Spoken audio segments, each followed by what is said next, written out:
பெரும் மதிப்பிற்கும் மரியாதைக்கும் உரிய நூல் காஞ்சி அன்பர்கள் அனைவருக்கும் கோவை திருக்குறள் சிந்தனையாளர் எஸ் பொன்னுசாமியின் பணிவான வணக்கம். இன்று அபிராமி அந்தாதியிலிருந்து சில பாடல்களை பார்க்க இருக்கிறோம். கடந்த பதிவில் சிவகாம சுந்தரி சீரடிக்கே சாரும் தவமுடையார் படையாத தனம் இல்லையே என்று 68வது பாடலோடு முடித்திருந்தோம். இன்று 69வது பாடலை பார்க்க இருக்கிறோம். இந்த பாடல் அநேகமாக எல்லாருக்கும் தெரிந்த பாடல்.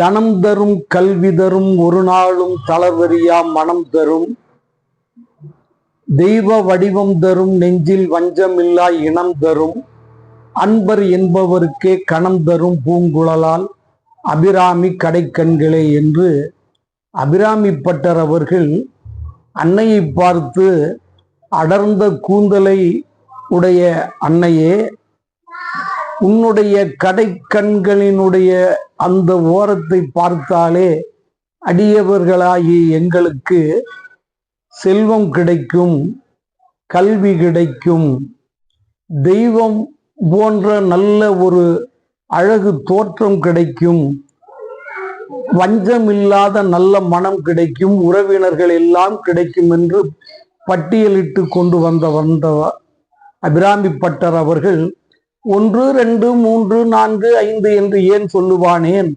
எல்லா நன்மையும் கிடைக்கும், நல்லென எல்லாம் கிடைக்கும், கணம் குழலால் பூங்குழலால் அபிராமி கடைக்கண்களே என்று முடித்திருக்கிறார். ஏற்கனவே 67வது பாடலிலே அன்னையை தொழாவிட்டால் நமக்கு என்ன துன்பம் வரும் என்று அங்கு ஒரு பட்டியல் இட்டார். தோத்திரம் செய்து தொழுது மின்போலும் தோற்றம் ஒரு மாத்திரை போதும் மனதில் வையாதவர் வன்மை குலம் கல்வி கோத்திரம் குணம் குன்றி நாளும் குடிகள் தோறும் பாத்திரம் கொண்டு பலிக்கு அலையா நிற்பர் பாருங்குமே என்று 67வது பாடலிலே அன்னையை தொழாதவர்களுக்கு வரக்கூடிய தீமைகள் கோத்திரம் கல்வி குணம் இது போன்றவை நல்லவை எல்லாம் கெடுவதோடு கடைசியில் ஒரு மாத்திரை போதாகிலும் அன்னையை நினைக்க வேண்டும். அப்படி நினைக்காதவர்கள் ஓடி ஏந்தி பிச்சை எடுத்து திரிவார்கள் என்று ஒரு கடுமையாக 67வது பாடலிலே சொன்னார். இங்கே 69வது பாடலிலே அன்னையை தொழுதால் நமக்கு என்ன கிடைக்கும் என்று சொல்கிறார். இங்கே ஒன்றை உற்று நோக்க வேண்டும். அவர் எடுத்த உடனே தனம் தரும் என்று சொன்னார். அந்த காலத்திலேயே இந்த உலக வாழ்க்கைக்கு நிதி அவசியம் என்பதை, அது இருந்தால்தான் பின்னாடி கல்வி போன்றவை அனைத்தையும் பெற முடியும். இன்று இந்த பாடலில் இன்று கல்விக்கு நாம் செலவு பண்ணக்கூடிய ஒரு பெரும் தொகையை அன்றே அவர் தனம் தரும் என்று சொல்லி இருப்பது உற்று நோக்கத்தக்கது. வள்ளுவ பெருந்தகையும் அருளில்லார்க்கு அவ்வுலகம் இல்லை, பொருளில்லார்க்கு இவ்வுலகம் இல்லாகி யாங்கு என்று அருளுடைமையில் அதிகாரத்தில் குறிப்பிடுகிறார்.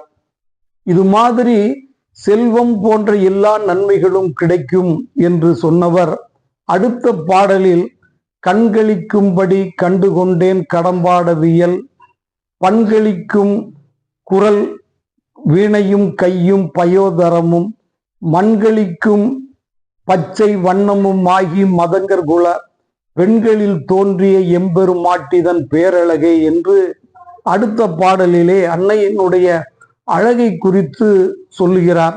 அன்னையே, கண்கள் நிறைய உன்னை கண்டுகொண்டேன், கடம்ப வனத்திலே நீ இருக்கிறாய், உன்னுடைய குரல் வீணையை போன்ற இனிமை உடையது, கையில் வீணை தங்கி இருக்கிறது, அழகிய மார்பகங்கள், மண்மகள் விரும்பக்கூடிய பச்சை நிறமுடைய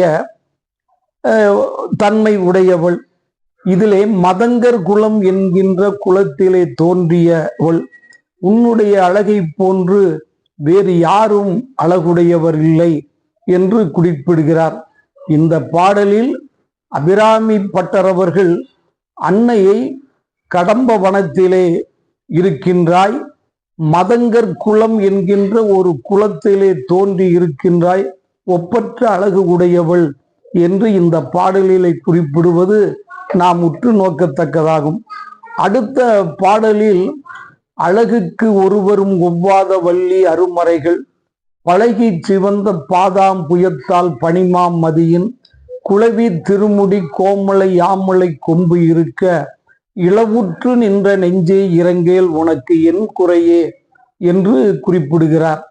இந்த பாடல் அபிராமி பட்டர் அவர்கள் அன்னை போன்று எவரும் அழகு உடையவர் இல்லை, அழகுக்கு ஒருவரும் ஒவ்வாத வள்ளி, வேத பொருள்களிலே நடனமிடக்கூடியவள், வேத பொருள்களிலே நடனமிடக்கூடியவள், அழகுக்கு ஒருவரும் ஒவ்வாத வள்ளி அருமறைகள் பழகி சிவந்த பாதாம் புயத்தால் பனிமாம் மதியின் என்று பாடிக்கொண்டு வருகின்றவர்.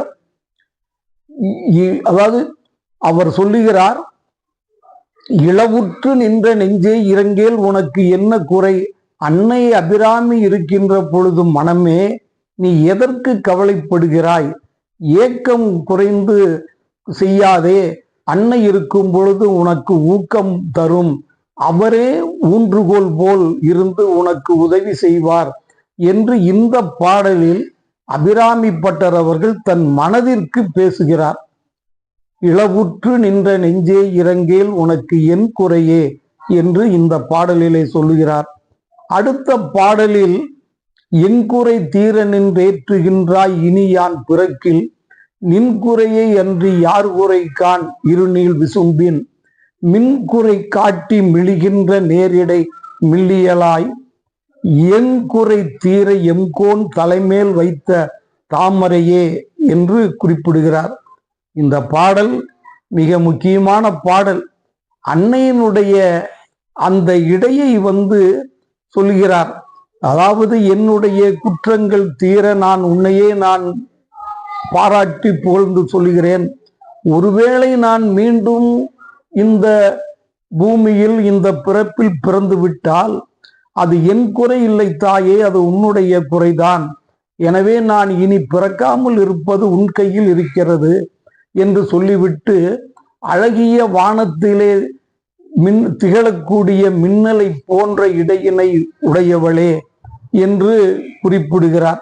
என் குறை தீர நின்று ஏற்றுகின்றேன் இனி யான் பிறக்கில் நின்குறை அன்றி யார் குறைகான் இருநீள் விசும்பில் மின்குறை காட்டி மெழுகின்ற நேர் இடை மில்லியலாய் என் குறை தீர எங்கோன் தலைமேல் வைத்த தாமரையே, சிவபெருமானினுடைய குறைகள் எல்லாம் தீர வேண்டும் என்று சொல்லி அவருடைய தலையின் மேலாக உன்னுடைய தாமரையாகிய பாதங்கள் தங்கி இருக்கிறது என்று கண்ணதாசன் அவர்கள் குறிப்பிடுகிறார். இந்த பாட்டிலே அபிராமி பட்டர் அவர்கள் அன்னையினுடைய இடையை மின்னலில் தோன்றுகின்ற அழகிய இடை என்று குறிப்பிடுகிறார். உள்ளபடியே கவிஞர்கள் ஒரு காலத்திலே கம்பராமாயணத்தில் சீதா பிராட்டியினுடைய இடையை குறித்து கம்பன் மிக நேர்த்தியாக பாடுவார். நலவெண்பாவிலே கூட ஒரு காட்சி வருகிறது. அது வண்ணத்து பூச்சி பறந்து சென்று கொண்டிருக்கிறதா. அந்த வண்ணத்து பூச்சியினுடைய அந்த இறகினுடைய காற்று பட்டாலே தமேந்திக்கு அந்த இடை தாங்குவதில்லை என்று ஒரு பாடலிலே வரும். அதனால் கவிஞர்கள் இப்படி பாடுவது இயற்கை. அதே போல்தான் நம்முடைய அபிராமி பட்டர் அவர்களும் இந்த பாட்டில் அன்னையினுடைய இடையை குறித்து பாடியிருக்கிறார். இது போன்ற பதிவுகள் தொடர்ந்து உங்களுக்கு வர வேண்டும் என்று சொன்னால் நீங்கள் நூல் காஞ்சி என்கின்ற யூடியூப் சேனலை பதிவு செய்வதோடு பிறருக்கும் பகிர்ந்து கொடுத்து உதவுமாறு அன்புடன் வேண்டுகிறேன். மீண்டும் சந்திப்போம். நன்றி, வணக்கம்.